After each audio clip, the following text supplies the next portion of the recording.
All right, well, there's a few news stories you might like.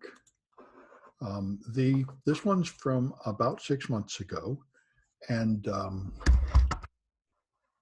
check this. Good. Okay.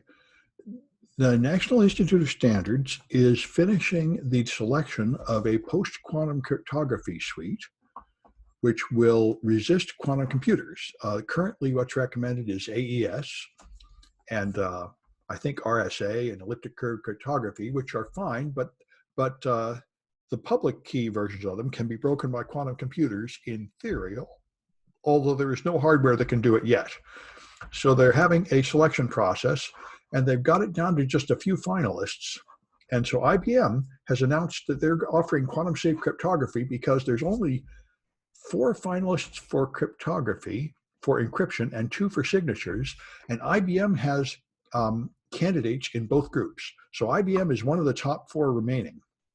And so apparently they feel good enough about this, even though the official selection won't be made until 2022, they feel good enough to start offering the service now, which is fairly common. This happens a lot in technology, that the officials don't bother to pick something until after there's a commercial value in selling it. So people have to start selling something before it's officially approved. And then what will happen is, of course, it means also that these companies have a large interest in lobbying the selection committee to choose their product. And it also means that if their product is not selected, they will have to modify their commercial offering to include whatever the official approved thing is for the version of their product they sell to government. But anyway, it means that their encryption scheme is very good and very likely to be approved, and certainly good enough to use, even if it isn't the one that's chosen as the very best. So we'll see what happens. Of course, in a way, this is all kind of madness, because the quantum computers are nowhere near actually cracking encryption. But anyway, IBM now has various winners. The thing that surprised me is the Google New Hope washed out. That's what I thought the favorite was a few years ago. But Google's technique, New Hope, was chosen as an alternate, but not a leader going into the 3rd round. So it's probably not going to be chosen as the US government's official encryption routine for post-quantum cryptography. So Amazon workers in Alabama are trying to unionize again. This has happened several times. There are essentially no unions in technology, no unions for Amazon workers or developers or security experts or all the other people in the world of tech and security. And I've often wondered why. I think it would be a very good thing in America if we had more unions all around. Amazon has been caught many times firing people for planning unions, sending people to spy on the unions, and doing everything to prevent it. All the tech companies are very, very afraid that workers will unionize.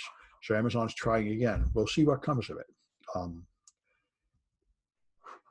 And in Turkey, they are being blocked from buying fighter jets from America and stuff. So what they've done is they've just made homemade drones and put missiles on them, and that's turning out to be very effective. So this is something that a lot of us have wondered about.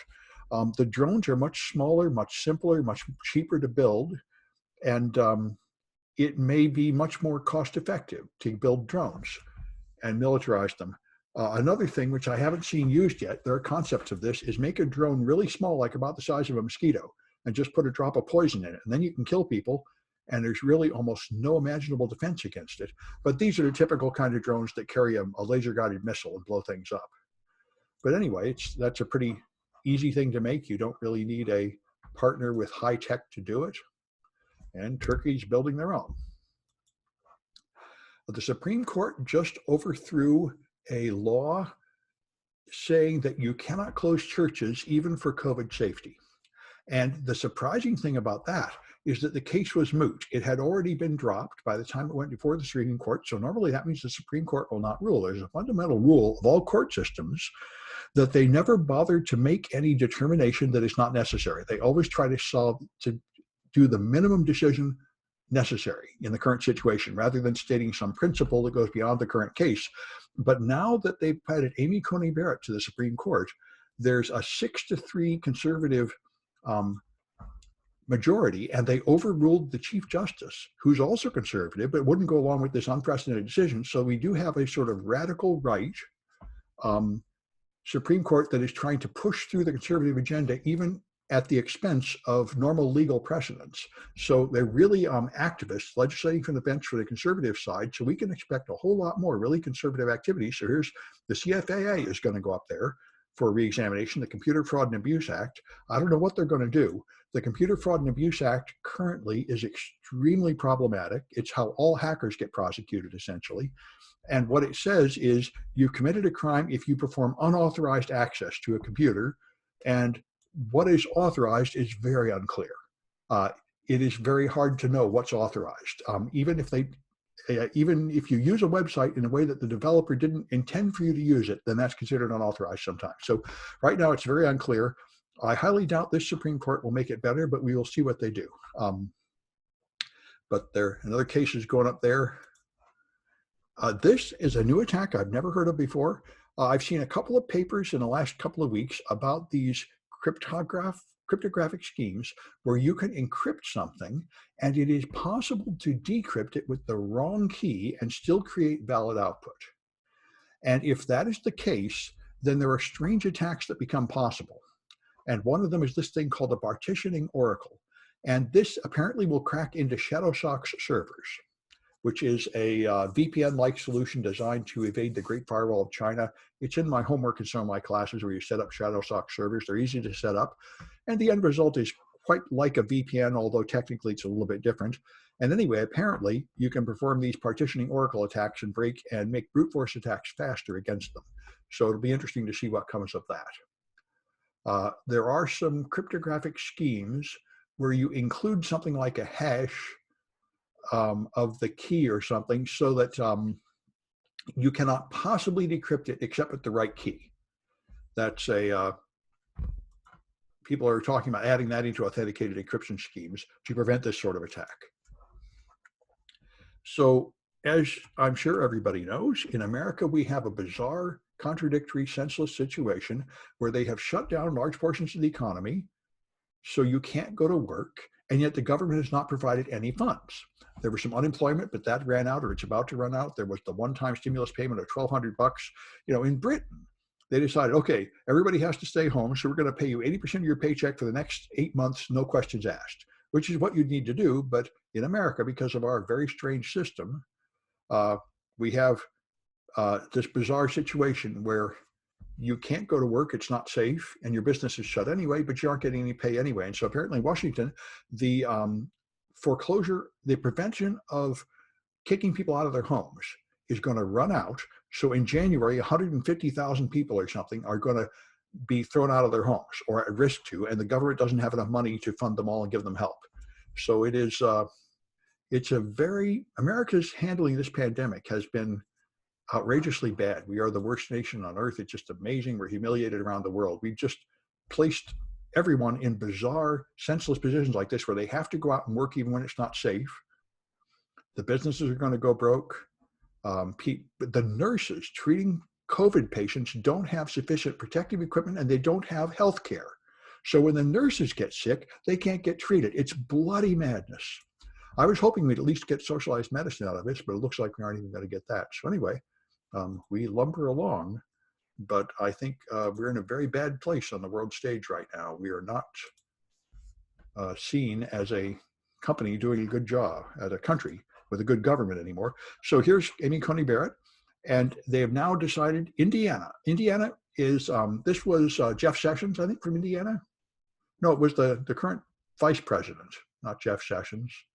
Pence. Pence was the governor of Indiana, and his primary agendas in the world are, number one, to get rid of marijuana, and number two, to get rid of gay people. Those are his big political agendas. And so he was on a special list. Indiana was boycotted by the entire state of California for a while.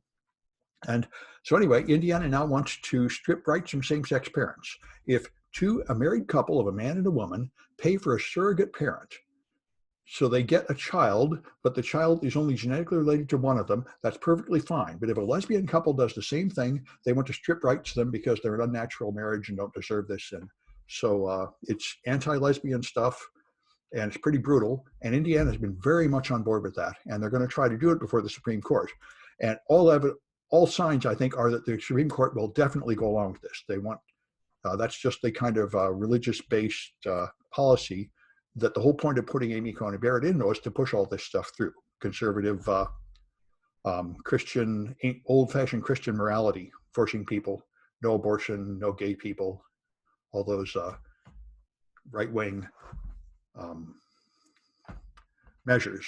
So Trump wants to import drugs from Canada to make them cheaper. But of course, the reason they're cheaper in Canada is because it's socialized medicine and Canadian taxpayers have paid for them. So Canada is not really happy with this. They say, if you start importing your drugs from us at a cheap price, you're going to use them all up and there won't be enough for the Canadians. So they're blocking exports. It is another very strange situation because the drugs are so expensive here that it's much cheaper to get them elsewhere. But that's because other people have socialized medicine. So anyway, we killed Soleimani in Iran, and somebody, apparently Israel, probably with us going along with them, just killed another scientist in Iran. So the end result is, what I've heard today is that the nuclear deal that Obama put up would have prevented Iran from getting a nuclear bomb for about 10 years, but that time has now shrunk to maybe 2 or 3 years at the end of the nuclear deal. But anyway, we're going to see what's happening, but it's looking pretty bad in Iran. It's looking like we're close to having a war or something before too long. Anyway, so here we are. The semester's coming to a close. Let me go to this one here. All right, so here we are today. We're at 11:30, so we're going to do the last part of investigating Windows systems. And next week we have the guest from FireEye, and that's it. That's the last class next week. So all the extra credit is due then. If you do it after that, I'll still take it up to the end of the final week, but you'll lose some points for being late. And the final will be available in Canvas then. So this is the last lecture in the class. And we're just going to finish chapter 12. So I should mention in Canvas, there's a announcement which lists how many points it takes to get a various grade. If you've been doing extra credit, you might very well have enough points to have an A already, in which case you do not need to take the final or anything. All that matters is the total number of points. And but if you need points, there's still times to do homework, extra credit homework, and so on to get more points. And attending this is worth some points too. And there's another one of these coming on the Tuesday after that also. Down here, there's Matt Shelton, and then there's these people from the FBI and the Office of Management and Budget on December 15. That's also worth extra credit if you attend that one. All right. So let's take a look at the last bit of Windows systems, which is probably the most important thing. I just wrote up our instant response class to teach at Black Hat. All points are weighted equally. Yes, all points are equal. All that matters is the total number of points. There's a certain total you have to get an A, and it depends on the class. Here, let me just log in and point this out so everybody knows, because I do get a lot of questions about it. So if you go into 152, right at the top is final grades. So there's a chart. Yep, you need 675 points. If you have that many points, you get an A. That's all. This many for B, that many for C, and so on. And there's, I got that. That is 90% of the required points in the required projects, but there's a lot of extra credit beyond that. So it's easy for people to have that much or even more than 750 or anything if you've been doing the extra credit stuff.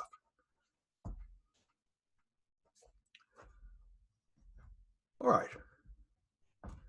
So let's talk about Windows. So this is the last bits. We're going to talk about interactive sessions, interactive logins, memory forensics, and persistence mechanisms. This is just like this entire chapter 12, and indeed a huge portion of malware analysis and instant response. It's understanding how Windows works. Windows is very big, very complicated, all-purpose operating system. And in order to understand how to protect Windows systems, you have to understand how they work. So an interactive session is when you log in at a keyboard connected directly to the machine, or you connect with remote desktop for remote location, or use something else like VNC. So you get an interactive session where you can issue commands, click on things, and launch processes, and so on. And so this means when you're doing things where you have the ability to click on a desktop and a start button and execute programs, then various things are created. Recent files is a folder that lists all the recently used files, and it creates shortcuts to these things called link files. So there's a separate list for each user profile. You're logged in as someone, you're in your user profile, see user's username, and everything you do is recorded in link files. And here's where they are. They're in your app, data, roaming, Microsoft, Windows recent, or Office recent. These files are created to keep track of all the files you've been using, just so it's more easy for you to find the file you were last working on, but as a side effect, it's keeping records of everything you do, which is useful for the forensic analyst. So in here, you'll find the path to the file, a network share, the size of it, the timestamps, unique identifier, and so on. A lot of information about what files somebody's been using. So this will show just what they did, in what order. So if they've done something like access a network share, copy a bunch of things to the desktop, zip them up, put them on a thumb drive, then delete that to try to sneak data off, you'll see all those operations taking place here, which is the point. Now, in starting with, I think, Windows Vista and all modern versions of Windows, you can pin things to the taskbar here, and then each of these things acts as like sort of a secondary start button. So you can right-click this thing, which is Windows Explorer, in this version of Windows called File Explorer, and you will then see all the commonly used items, and at the top, the recently used items that use that executable. So you have multiple recent lists. Word will show the recent Word files, Internet Explorer will show the recent web pages that have been accessed, and so on. You have a lot of lists right there of what's been happening recently, and those are called jump lists. So those are also stored in app data, roaming, and various other further folders. You need special tools to open these up, but it is keeping a record of what files were used by those programs recently. And then there's the recycle bin. When you delete things in Windows, you often just wish you hadn't deleted them so you can get them back. A percentage of the disk is reserved for the recycle bin. I think it's 10 or 15% by default. And after it gets full, it automatically throws away the old stuff to make room for the new stuff. So the last several weeks, perhaps months of stuff are sitting in there. And you can just open them up here and look at them. Some things do not go to the recycle bin. Things deleted from removable drives or from the command prompt or so on don't go in the recycle bin, but most things do. And so you can open it up and look at it in the GUI, or you can use a tool here that will give you a XML-based format, RIFIUT tool, will give you a list of all the things in the recycle bin. So that's one place to look for things. A lot of people throw things in the trash, and they know you can get it out of there, so they try emptying the trash to hide their tracks, and then you can still get them out with undeleting tools. And then there's memory forensics, which we've mentioned many times in this class. You would want to take a capture of the RAM if you really want to know what's happening on that machine. If you copy the entire RAM, you've got a big file like 4 gigs or 8 gigs on a modern machine. And this, of course, has everything that was in memory. So all the open files, all the running processes, console commands, and other things. Many, many things are in RAM. So if you do get a copy of the RAM, you need a special tool to parse it, because it's not separated with a directory with file owners and start blocks and end blocks or anything like the hard disk. You need a special tool to understand it. Now, the main memory you try to get here is the RAM chips. Those are the silicon chips that are fast to respond, and they're used for main memory. That's what you typically have, 4 or 8 or 12 gigs of RAM on a modern machine. And when you turn off the power, those forget right away. Now, there are copies of memory. The page file is data moved out of RAM onto the hard disk. And in the simple explanation of the purpose of the page file, you will hear statements like, when you run out of memory, Windows takes stuff out of the memory and puts it on a hard drive. And it is not that simple at all. If you have a machine with 4 gigs of RAM and you open just a couple of programs that are not using 4 gigs of RAM at all, Windows will still take stuff from RAM and write it into the page file, and it will take stuff from the page file and write it into RAM for no apparent reason. It is bizarre. Anything in RAM has a chance of being in the page file, and the internal logic of when Microsoft does it is not clear at all, but it's considered part of the operating system that's constantly putting stuff from RAM out of the hard disk. So if you look in this page file, you will find essentially random things from RAM. When I took a forensics course years ago, it was mind-blowing, because I had written an email to my sister 2 years ago in that room, and people found it in the page file on machines. Random things that were in the memory from years ago were still sitting in the page file and ended up back in the RAM again. So it's very strange. And finding something in RAM doesn't mean that it was done recently or by the currently logged in user or much of anything. which is why for a long time, forensic examiners were told to just ignore RAM completely because you don't know how that got there, you don't know what it means. But that was when they were thinking about criminal prosecution and they needed to know who did it. If you're just trying to figure out instant response, you might still benefit from it, but you have to be aware of that. So how do you clean the page file? You can delete it with some tools.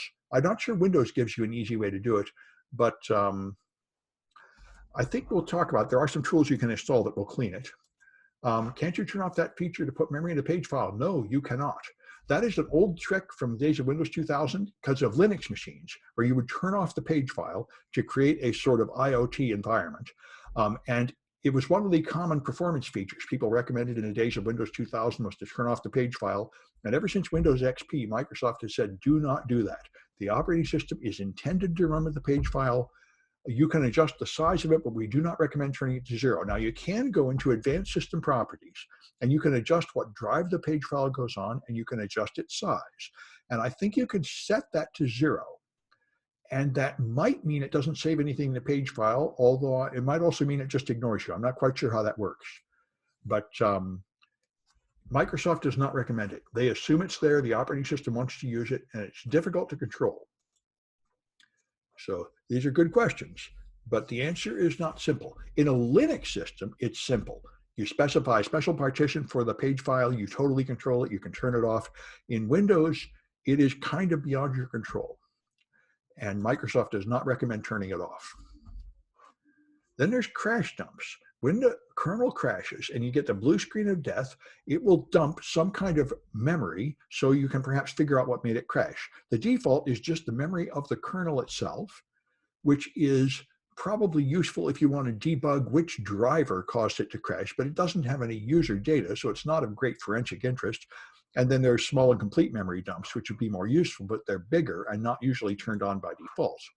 So they're stored in app data, and complete memory dump would mean you had a complete copy of the memory just from it crashing, but you usually won't have that turned on.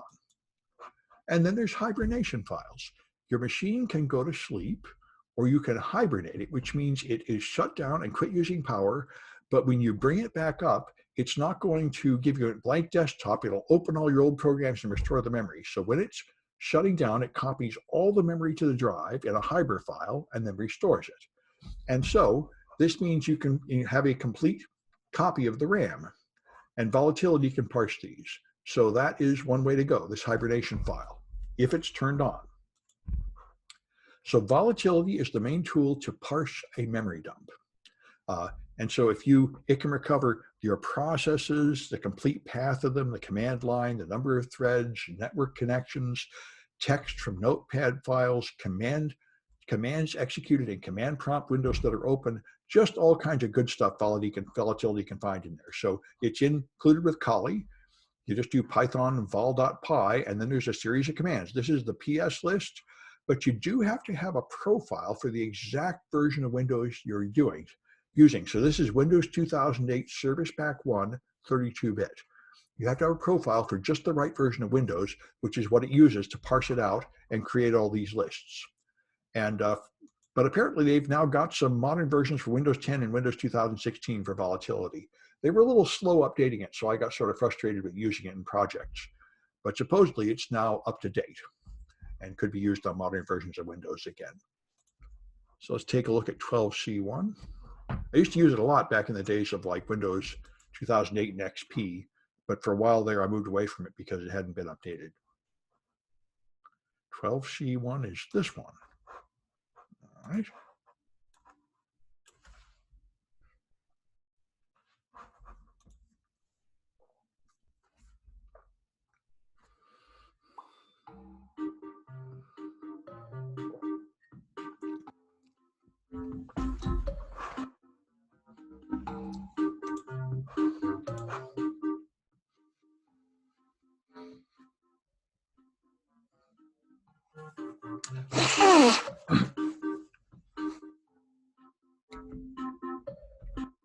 Good.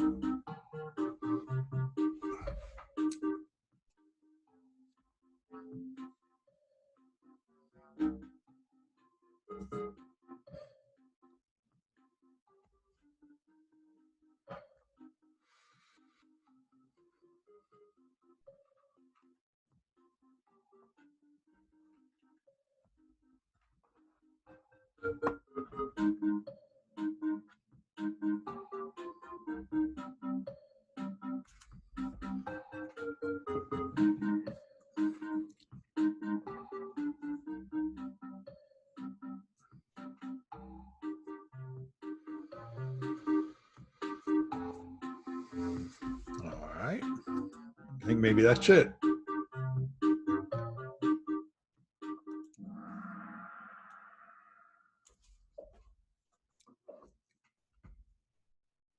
Okay, if you right-click the taskbar icon, what do you see?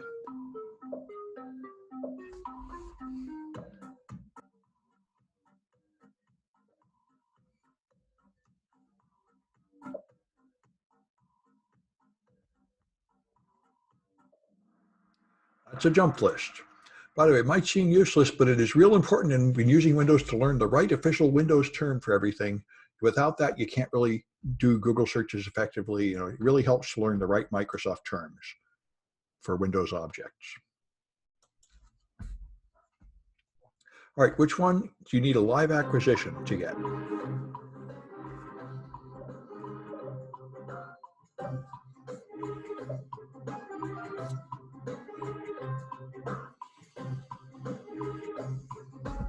Okay, yeah, you can only get the RAM by running a process on the machine to get the RAM, and therefore you modify it when you collect it. That's a live acquisition. All right.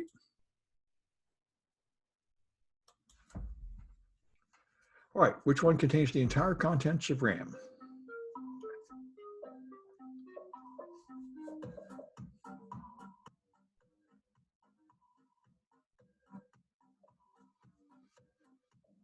Okay, the Hibernation file always does. The crash dump could, but it usually doesn't. All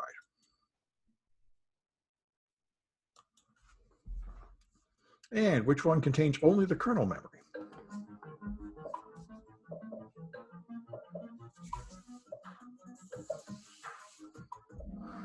That's the crash dump. All right, good. So, know who that is? That looks like real initials. Also looks like real initials. All right, good. So, back to here. All right.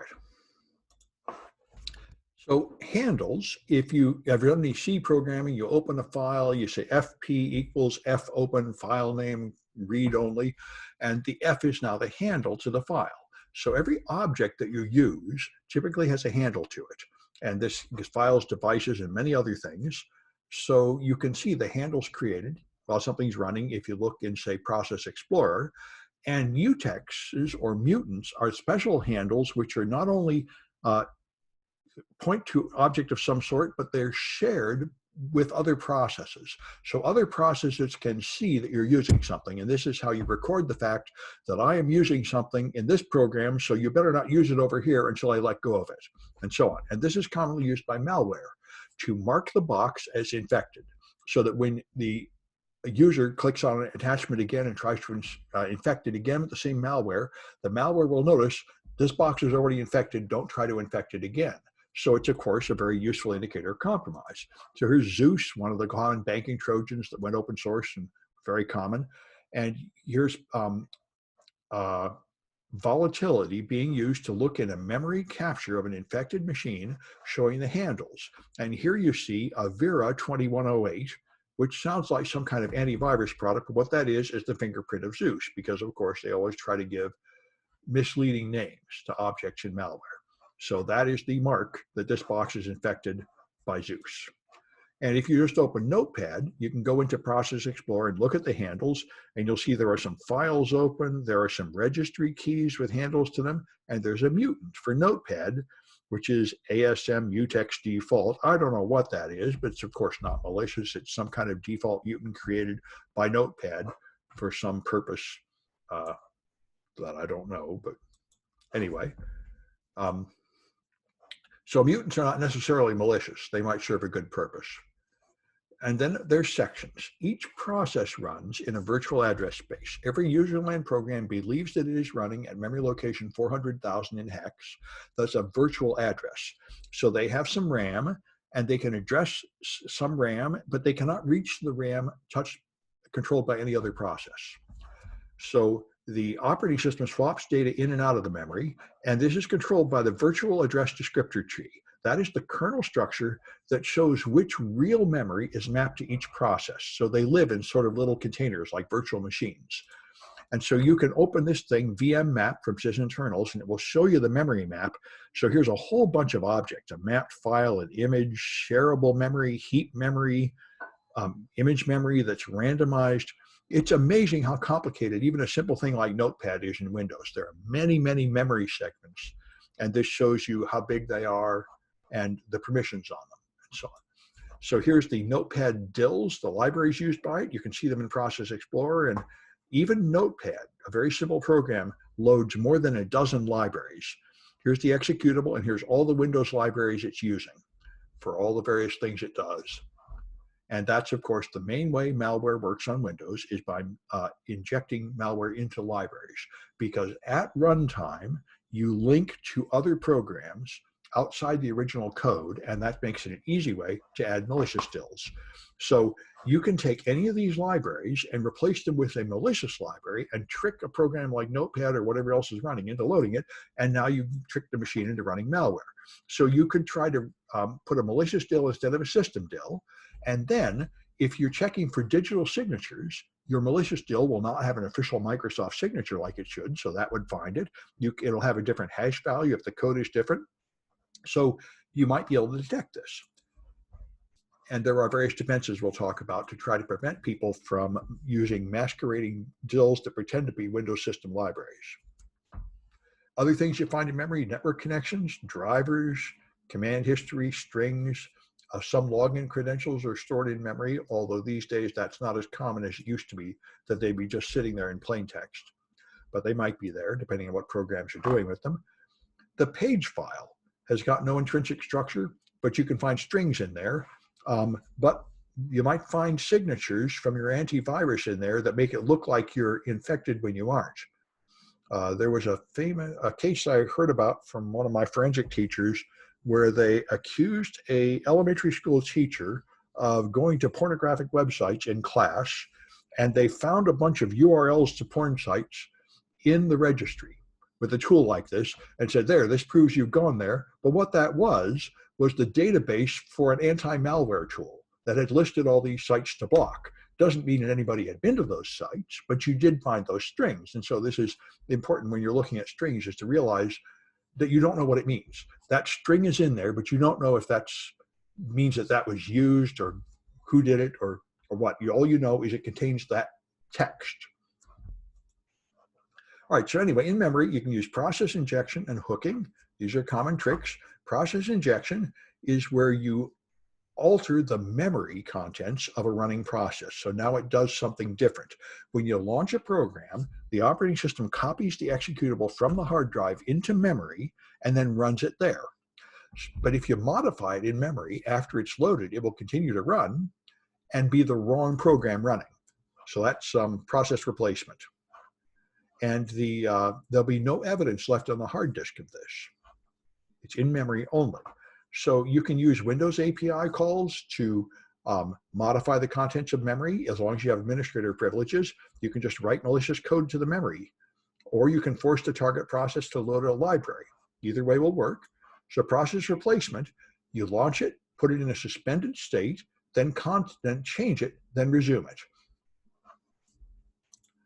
And you can detect this with some tools. Redline, this Mandiant tool, was able to detect it under some conditions. You can detect that there had been an injected activity in memory. You can also do it manually with Process Explorer, and I'm sure there are other anti-malware tools that can detect it these days. So you might find memory segments with execute, read, and write permission. That should never happen. It's not forbidden by Windows, but it is poor practice. Everything should be write or execute, but never both at once. So legitimate programs will not do that. Another thing is, of course, just C processes that don't match the corresponding disk file. That would be a sign that something fishy is going on. So you need a persistence mechanism to survive reboot. If you just change the contents of memory and you don't change anything else, then when they reboot the machine, you will lose control of the machine. Your malware will stop running. So you have to do something to relaunch the malware. So these will be your auto start extensibility points. And so there's various ways to do it. Hooking is another technique to capture events. On Windows machines and also on Android, you have these events happen which send signals to the operating system like interrupts saying it's time to do something, and Microsoft offers a lot of ways to capture these. So antivirus uses them. You double click on something, you're about to launch a file, and your antivirus says, wait, before you launch that file, I need to scan it. So it hooks that request from you and does something extra before it does what you asked it to do. So that's a common trick, and it's used by a lot of things. You can use malicious hooking, of course. You can say, before you do something, go do this malicious thing first. So a keylogger can say, wait, before you send that key press to Notepad, I'll take a copy of that and put it in the secret hidden place where I'm stealing all your key presses, and so on. So you can, that commonly can be done. You can do it by manipulating the import address table. Then that one process will now call the wrong address when it thinks it's calling a Windows API call and do something malicious. There are kernel structures like the interrupt descriptor table and the system service dispatch table, which are used by all processes to find Windows API calls. And they're in a table so Microsoft can move those addresses when they have to because they have an update, but you can modify them. And now that's what rootkits did, at least the old-fashioned rootkits. Now all the Windows system calls have been Trojan to run some other activity. Now, on modern Windows systems, you can't mess with these tables anymore. That's Windows kernel patch protection. But it was how security tools and rootkit tools worked up back in the days of, say, Windows 2008. So here's API Hook, a volatility program on a system infected with Zeus. So it's going to show you that this process, LSASS, the local security process, which is used through logins and handle local security authority, handle logins and stored credentials. It's now attacked this WinINetDill process, and the WinINetDill process has these different assembly language instructions in it. So it has captured the WinINet library, which is used by every program that uses the internet pretty much, and Trojaned it. So it will do something unexpected, probably to steal passwords from you before they get sent out to the internet. So here's how you can get copies of the malware. You can just use FTK Imager or Memorize or many other tools to just copy the RAM. And you can do analyze it with Volatility or Memorize and possibly Redline. Although, as I mentioned, I don't really much like Redline anymore. I quit putting it in a class here because it didn't seem to work very well. Anyway, Control C2 is here.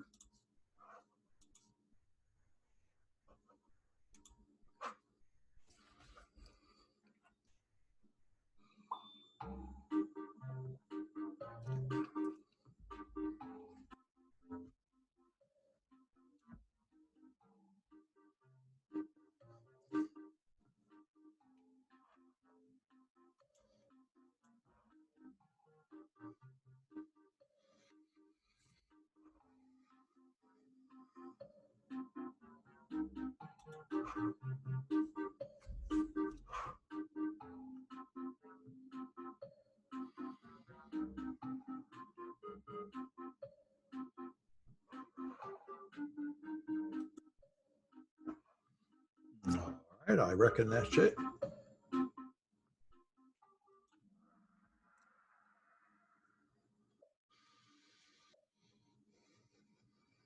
Okay, a kernel data structure that shows how memory is used by each process.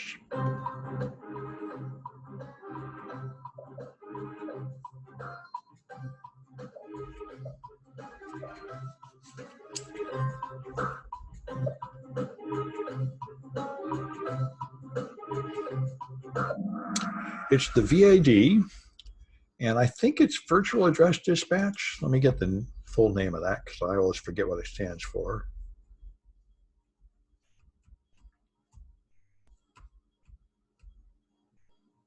Virtual Address Descriptor. All right. That's what it is. All right.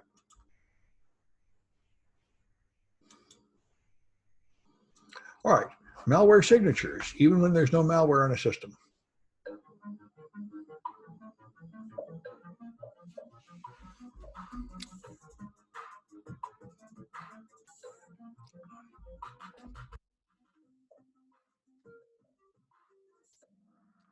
Find them in the page file because your antivirus process will be looking for a string. Does this string equal that string? So it has the strings in it that are malware signatures in the software, of course. All right. So which one is most likely to be malicious?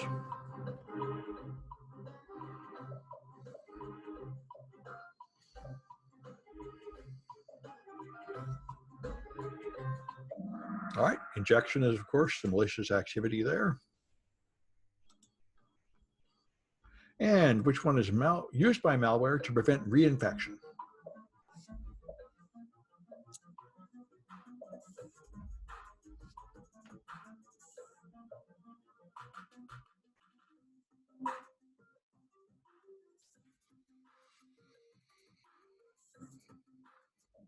Okay, and those are mutants. All right.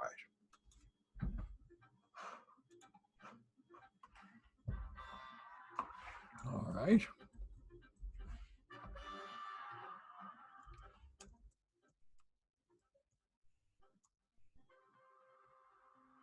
Good.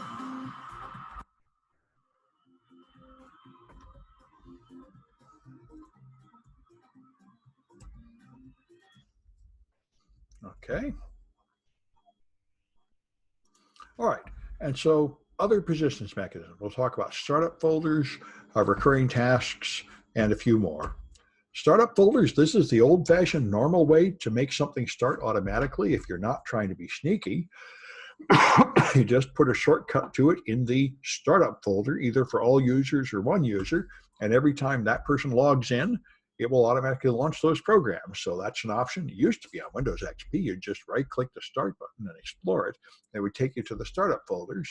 So that's one way to do it, of course. Scheduled tasks have been around for a long time. The equivalent of Linux is cron jobs. You can make a task that happens at a certain time, or you can make a task that happens at login, or when a certain event happens, or many other items you can make. That's another good way to make things start automatically. And so if you do that, their job files are created here. You can modify a Windows binary. As we've talked about, if you launch Windows, something like 60 automatic services launch in the background. So all you'd have to do is modify one of them, and then it would do your malicious thing when it starts up.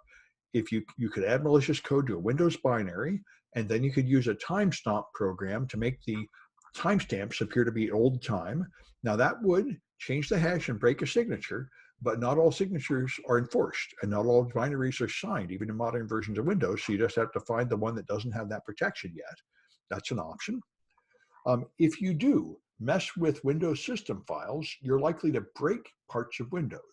So that's a problem, but there's a whole bunch of things going on in Windows that nobody is using. And so you can take some part of Windows that's not very important, but that does load automatically and mess with that, and you'd be pretty likely to succeed.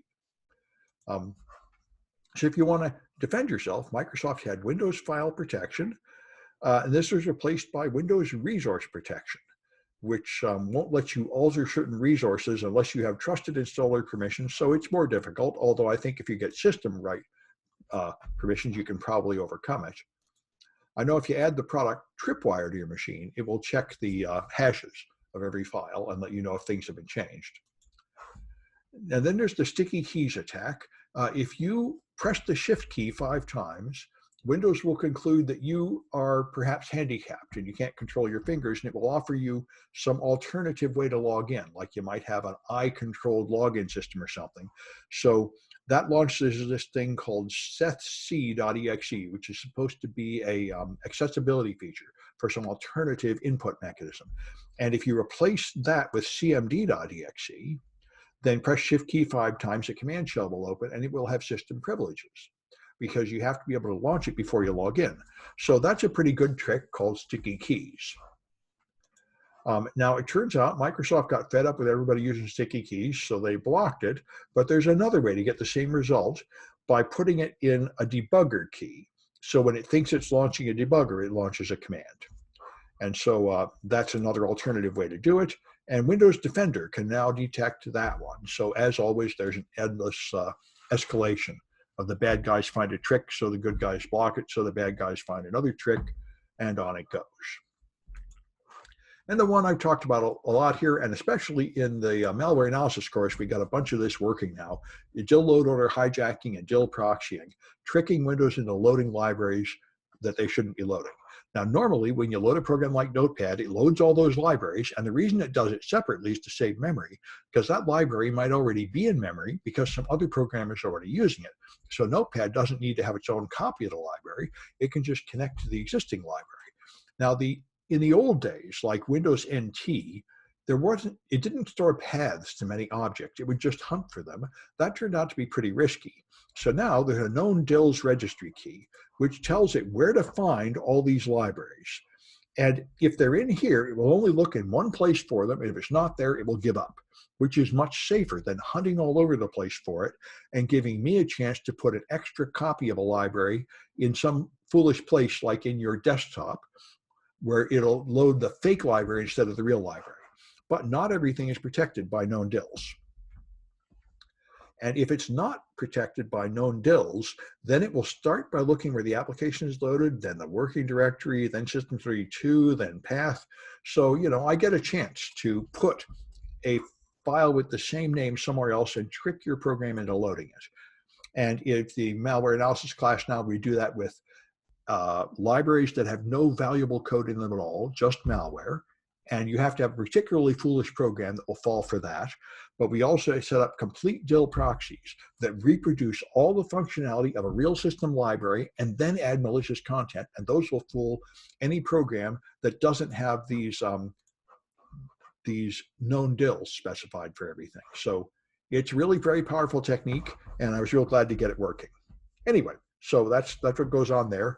And so if the legitimate DIL is not in known DILs, and it's not in the same directory as the application executable file, and you don't load it from an absolute path, then Windows hunts for it, and now I have a chance to slip in my ringer instead of the real one. So that's the DIL injection technique. So we're down to 12C3.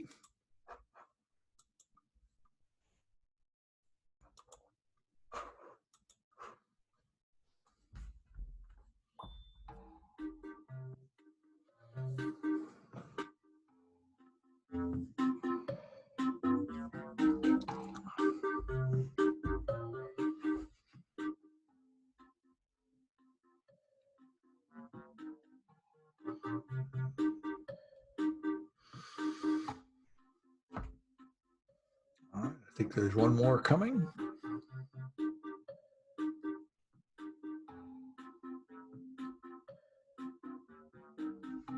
All right, I think that's it.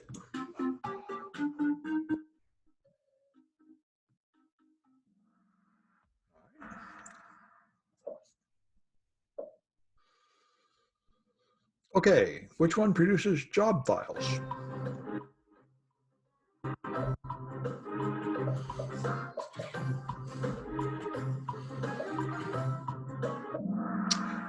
Recurring tasks. Microsoft calls them scheduled tasks.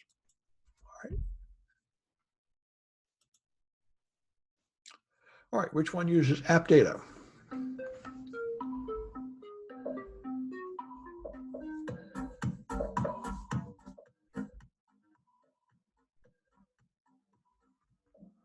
There's where your startup folders are.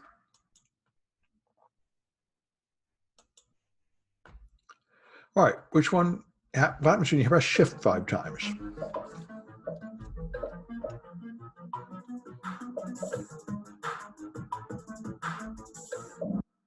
Sticky keys, good.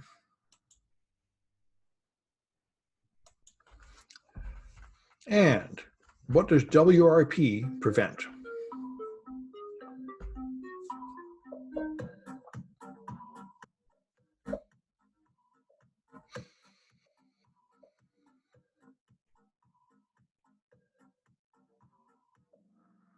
System binaries, that's Windows Resource Protection. All right. Okay.